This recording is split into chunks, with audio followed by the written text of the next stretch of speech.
market potential, leadership, communication, stakeholder value, and media buzz. Today we have the pleasure of introducing Gianna to learn about career advice. And without further ado, if we could please give her a warm welcome.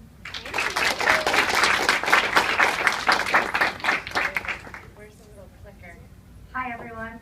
How's everyone doing? Yeah, I hope that coffee jazzed you up a little bit, because we've got 3 speakers tonight from my understanding. So hopefully we'll be able to entertain you guys. I'm going to ask you, and we're going to see, we're not prepped at all, but I'd love you to be my slide clicker. Oh, okay. What do you think? It's going to be very easy. I think that we'll be able to nail this. Just don't want, like Ms. Etiquette, I don't want to have too many things in my hands. All right, so thanks guys. I'm here today to talk to you about how to get a job. All right, I'm pretty good at it. That's key to being successful. You can't be successful without a job, really. So we have to figure out how to get there. I first want to commend you guys for being here on a Tuesday night. When I was in college, I think I was partaking in different activities on Tuesday night, so you probably already have a leg up from where I was in college. But like you, I did participate in a lot of organizations on campus, and I thrived in those organizations. It taught me leadership skills. It taught me how to collaborate with colleagues. It taught me how to have difficult conversations when perhaps you disagree with your groups that you're partnered with on campus in group settings. And it really mimics corporate life. So you're ahead of the game again by participating in leadership positions or in different organizations on campus. Like Lauren mentioned, I'm VP of Sales Operations at Mondo. I've been there for 5.5 years. I love it. We're the leading tech staffing firm nationally. And a little bit more about me, to give you a little tidbit about who I am as a person and what I bring to the table, and perhaps why you might take my advice. I'm smart. I'm probably the hardest working person there is at Mondo, and I'm the best at what I do, especially within my organization. I'm analytical. I'm a problem solver. I love that chaotic mode. I could solve any problem you bring in front of me, and I could perform it seamlessly. I joined sales and entered the sales force because I'm a people person. I absolutely love people. I can relate to anyone, and that's what makes me the best at what I do and right for this speech right now and helping you guys. I'm a natural leader. All right. So that's really hard to say with a straight face, and I hope you guys are questioning, like, is this woman real? Is this BS? Right? Did you believe me? I hope your subconscious questioning came into play. All right? Because I'm just telling you what I think you should feel about me or who I am as a person. But you're judgmental. We're all judgmental. That's human nature. And that's exactly what's going to happen when you're on an interview. They're going to decide if your words are true and if you truly are who you're saying. So I'm going to help you learn some tactics tonight to help convey the message that you want to put out there and to help people understand how you want to be perceived, because that's in your control. It's not enough to say it, you have to show it, okay? So let's talk about the job market that you're going to face, what it's like out there right now. It's an elastic workforce. And I don't know if you guys have heard that term before, but it's a fancy marketing word that's being thrown around right now. And with tools like LinkedIn and Monster and Twitter, there are jobs thrown in your face constantly. You're going to have a great position one day, and you might be a top performer, and you're going to get an influx of job opportunities. And that's scary for an employer, especially entry-level hires, because we spend a lot of money and time and training investing in you guys. And the last thing that we want is 3 months from now or 6 months from now, you jump ship and take another job that's literally handed to you on a silver plate. So that's the advantage that you guys have right now, that there's tons of opportunity out there, and it's really easy to find it and access it if you use it to your advantage. But there's a downside, right? And that downside is that the market is flooded with amazing talent out there. And as accessible as those jobs are to you, we have that same access to top talent. So it's very important that you know how to stand out from the crowd, because ultimately you're going to have competition for the interviews that you go on. So that's why I'm here today. I'm going to give you 7 key steps in landing your dream job, okay? So I hope that you can follow this, and we're gonna go right to step one. That's your cue. Awesome. It's perfect, ahead of the game. I love it. So it's identifying the right jobs to apply for. If you can accurately identify the jobs you want to be in, the role that you want to be in, you are going to minimize your chances of jumping around, which ultimately is going to increase your chances for success and long-term success, okay? It seems simple, right? Yeah, I should take the job that I'm good at, right? But I can't tell you how many times I sit in an interview, and I mostly interview for sales roles, and someone tells me that their long-term goal is to be in PR. Red flag. Why would I invest in this person to join my sales team? Why would I put them in my training program if ultimately they want to be in PR, right? Doesn't make sense. Now, here's the thing. I'm not suggesting that you should know what you want to do, because I'm still figuring out what I want to do after 15 years of being in the workforce, right? It's a constant evolving process. But it's important to keep some of your secrets up here. So when you're on the interview, make sure you convey that you are interviewing for that role, and that's the path that you want to be on. Otherwise, they immediately shut off, and it's a closed door. They're already thinking about the next person that they're going to interview. So that is step one. Now, how do we figure out, we're still on step one, how do we figure out the job that you want, right? And this can be a little bit tricky. I have an activity that I offer my teams and anyone who decides that perhaps a sales role isn't for them, and it's pretty easy. You're going to do 3 buckets, okay? And the first bucket, right, should be labeled, I absolutely hate this, I never want to do this again. Out of my roles I've had in the past, I hate this stuff, and when I look for a job, I don't want this stuff. Second bucket, okay, work is work. I understand there are going to be some tasks and some functions that I'm not going to love, so I get that. So maybe if there are a few sprinkled in there, that's okay. And then the third bucket is, man, I love this. This is what drives me. This is what gets me going. I absolutely want to find jobs with most of this bucket, okay? So now that you've got your 3 buckets, think about the activities you participate in on campus and the roles that you've played. Think about your waitressing job, or think about your golf caddy job, or whatever jobs that you've done over the breaks, or your internships. And thinking about the tasks that you performed and put those in the buckets, okay? Now, not only do that, but here's the important part. You have to think about the feeling that it gave you, right? Or the environment that it created. What about it did you love, or what about it didn't you like? So if you were doing data entry, it's not enough to just put data entry in the I never want to do this again bucket, right? Instead, why didn't you love it? Was it because you were using an antiquated software, so you want to make sure that you find a company that's using relevant and current software? So you want to put antiquated software in the I don't like bucket, right? Or maybe it was because you had no human interaction, so you want to make sure that you put that. Or maybe it was because, well, I don't know. I don't like it, so I don't know. I don't do it. But I'm sure there would be other reasons there that you would put in that bucket.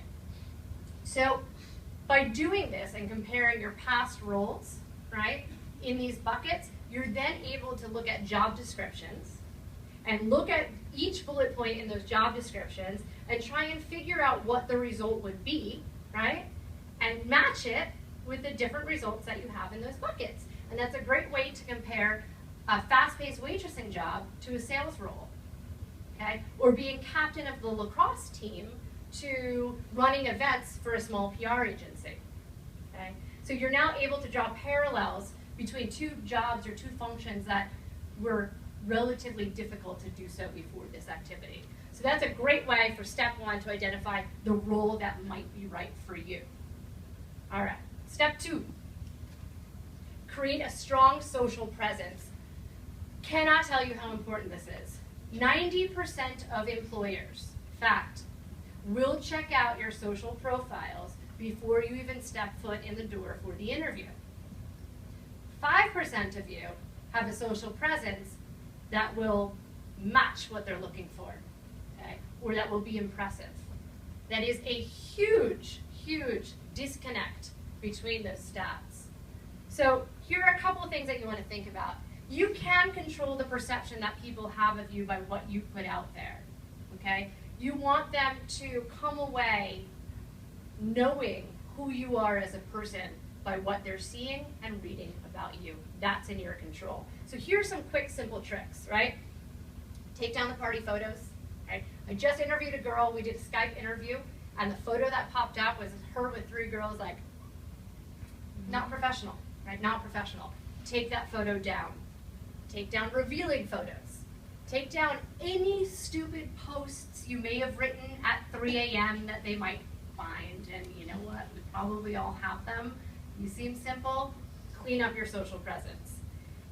Why? It's going to give you a strong edge, right? You're going to show them that you're mature. You're going to show them that you're out of college mode and that you're ready for the workforce, and that is exactly what they're trying to identify on an entry-level interview.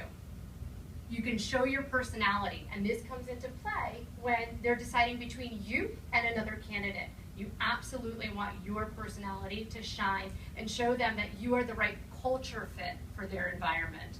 And lastly, you want to show them that you are 100% the right choice, right? And that's all done with your social presence. My favorite tool to use, and I actually do this training at Mondo's sales training program, is our LinkedIn training. LinkedIn is the platform for professional networking. So it's only natural that an employer is going to go there as their first stop shop into stalking you and figuring out if you're the right person for their role. Okay, so here are my 6 do's and don'ts very quickly, and I know that I'm disseminating a lot of information to you guys, so I hope that perhaps you'll walk away with 1 or 2 key items that have strong power to you. First, don't copy your resume on LinkedIn. Resumes are boring. To be perfectly honest, I don't even really look at resumes. Now, I can see professors cringing a little bit. I'm not suggesting that you don't have a resume. I'm not suggesting that you don't spend time on it. But we'll have that during the interview, and they've probably already seen it. They're looking at your social to learn something new about you. So if it's exactly the same replicate of your resume, they haven't learned anything new about you. And they're boring, right? So you want to show them how they should perceive you rather than telling them. Remember when I said I was a natural leader, right? That little activity, my creative opening hopefully in the beginning, and none of you believed me and you started laughing when it was all a ploy to get you guys engaged, right? You didn't believe me, right? Because I just flat out said I'm a natural leader. Instead, what if I had said this, and forgive me, but I'm going to read it. In the 8th grade, I organized and led a student protest of about 30 students against Master Wok, our local Chinese restaurant. Cause? Unfair treatment against us as youthful patrons and the roach problem. It was really gross. I successfully negotiated 5 free lunches in a sit-down between the owner, his manager, myself, and my people. Hey, I was 12. Okay? Hopefully that story conveys my leadership abilities at the age of 12. That is directly from my LinkedIn profile. Okay? I storytell so that when you guys read it, you'll come up with the assumption on your own of how I want to be perceived. That's me controlling the way you think about me. Okay? Third, with LinkedIn tips, show results. Okay? Don't just say what you did. And again, this goes back to it shouldn't be your resume. Don't just say you filed folders. Talk about the business impact and how you influence the business. Because you're not only interviewing for that current role, but you're interviewing showing them that you're able to move up in the workforce. You want to show them that you're worth investing in, that you understand the visionary picture of the business, and that you can move up through the ranks. You're worth investing in. Tip 4, LinkedIn may seem like a platform where you're talking about your past and your present, but it's a great place to show them your future, where you want to go. And again, decide what characteristics you want to portray on that LinkedIn profile and make sure that it has the characteristics of the role that might be 2 up from the one that you're interviewing for. My 5th tip with LinkedIn, recommendations. Okay, when you're recommending someone on LinkedIn, here's the secret. You're not really recommending that person, you're recommending yourself because it's on your profile. And whoever's checking out your profile is going to read what you wrote about the other person. And they're going to judge how you understand what their role should have been. And they're going to judge whether or not you truly understand why that person is worth recommending.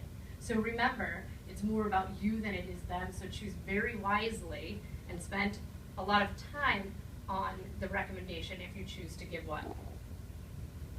And lastly, make sure you have an eye-catching opening, because if you don't engage people right away, you've lost them. You don't even have them.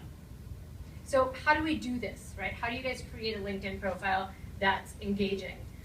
Ernesto, who is part of our team in the Fort Lauderdale office, recently promoted to account director, wanted me to share a great tip with you guys. What he started with was reading other profiles. So he read my profile, he read Emily's profile, and other profiles of Mondo employees, and some were stronger than others, but he found ones that he really liked, and he replicated, right? He broke down why they were strong, and he wanted to model his after theirs.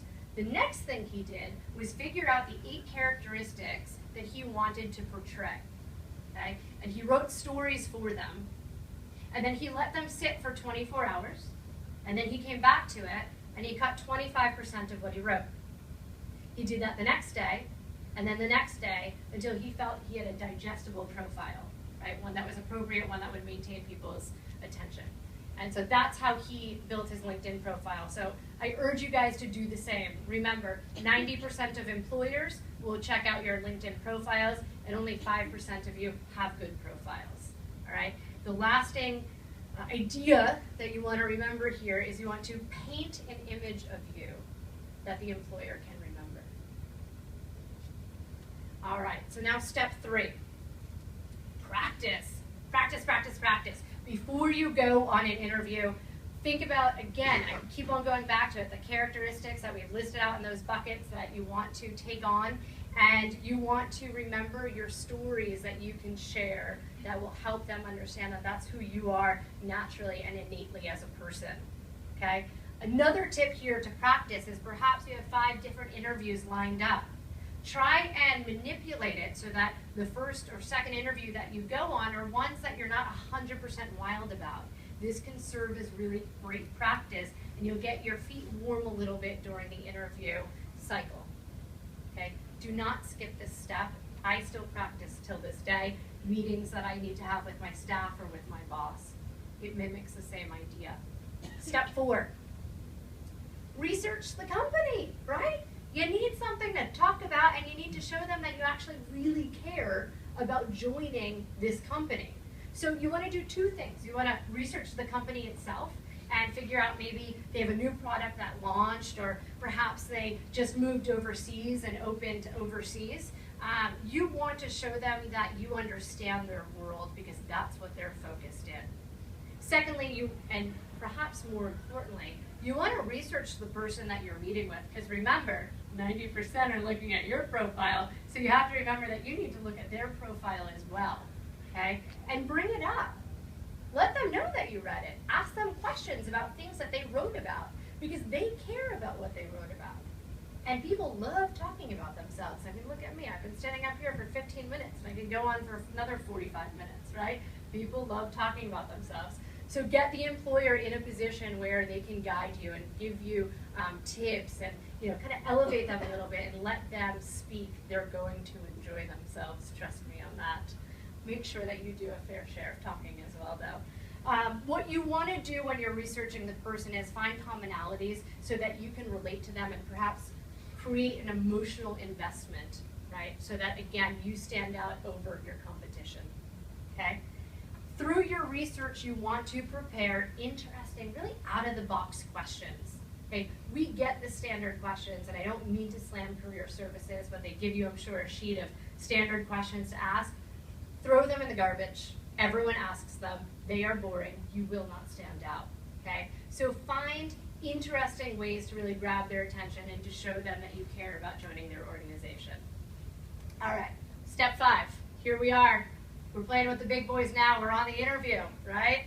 And you've done your research, and you've prepared. You've got a kick-ass LinkedIn profile. Don't blow it, right? Do not blow it on the interview. All right, so here's a little bit of etiquette. We're going back to etiquette class. Stand up anytime someone new from their organization, and I don't care what level they are. They could be the janitor. Anytime anyone walks in the room, you never know who they are. You stand up and you show respect, okay?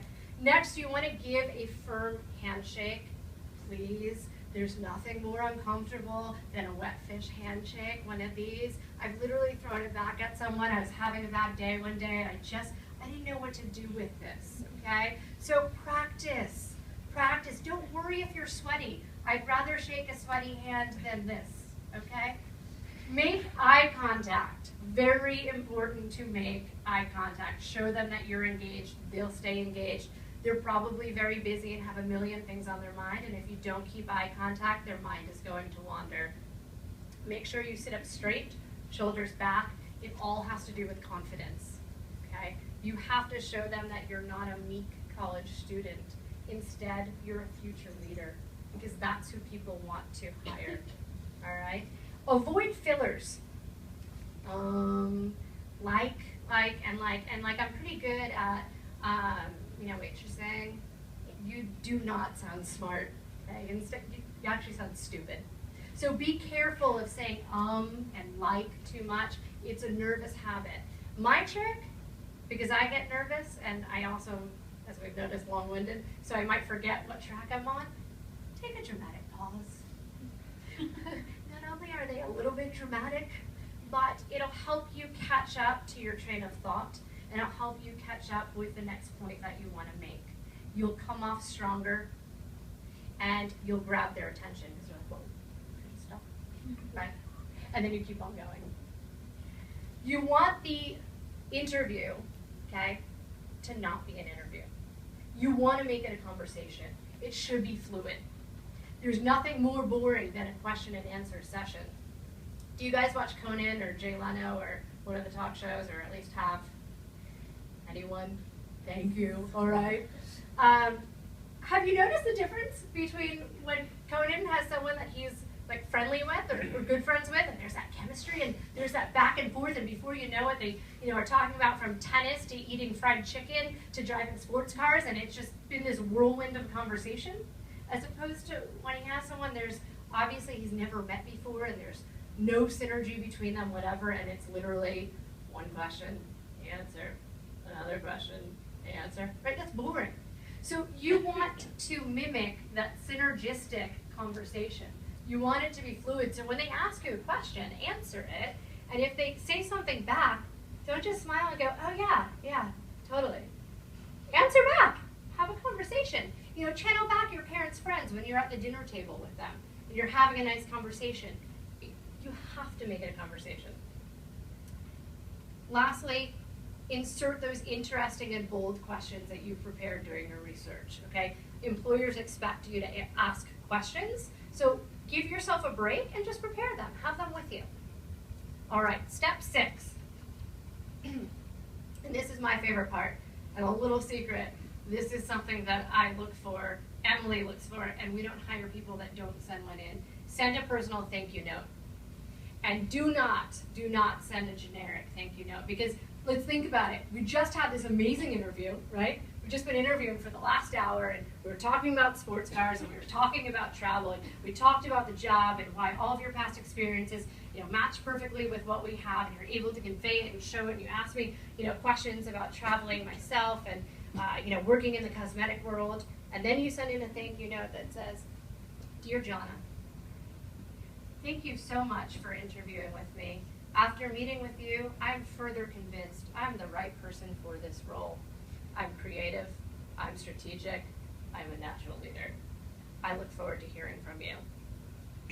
Boring, right? There's nothing creative about that. No, that's lame, right? My feelings would be hurt if I got a thank you note like that after investing an hour in a great bonding conversation where I feel like I could bring you on my team and I'm going to put you under my wing and I'm going to train you and I can't wait to see you succeed, and then I get that?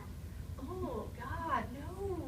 So make sure you send in a thank you note that touches on the conversation, right? Throw in some key points that you spoke about or that they mentioned. Show them that you're listening. And the icing on the cake would be to get a thank you note that maybe had an article in it that touched on something that you spoke about, right? So you could say, gee, Gianna, we talked about going to New Zealand and how New Zealand has every ecosystem jam-packed in 2 small islands. I just saw this article and immediately thought of you. by the way, I also can't stop thinking about our interview, and then you go on from there. That would really wow me. So think about a creative way to send in a thank you note that is both touching on the conversation you had and shows your interest. Shows, not telling, right? Make it one of a kind. You want to make sure that when the recipient gets it, they understand that it was written specifically for them and no one else. Lastly, you want to make sure that you send it in within 24 hours or less.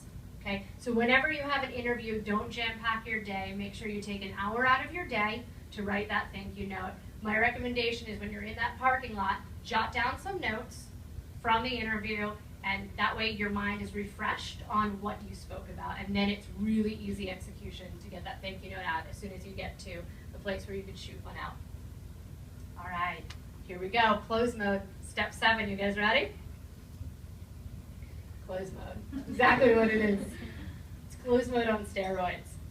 Here's a little trick. When you're in the interview, ask the hiring manager. So you can't ask the HR person this, right? You have to ask the hiring manager, who is a top performer in that role, or who has been a top performer in that role. Get specific names, write them down.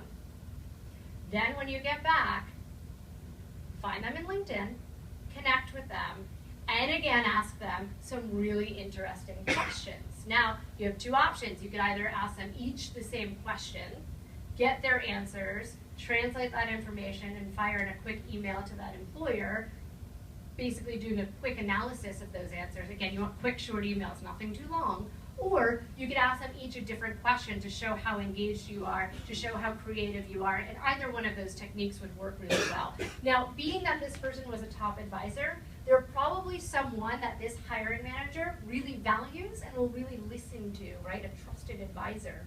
So now if you have them advocating for you because you just made them feel really good because you wanted their advice, right? And they feel great about you as a candidate because they want people to fill their shoes who are just as enthusiastic and just as great as they are, they're going to tell that hiring manager that you did just that. And then it's a huge win for you. Again, it's a great way to stand above your competition because ultimately, in that elastic workforce, that's what you're going to have to do. It's a flooded market. You have to stand out from the crowd. So in doing that, you're going to show maturity, you're going to show drive, you're going to show passion.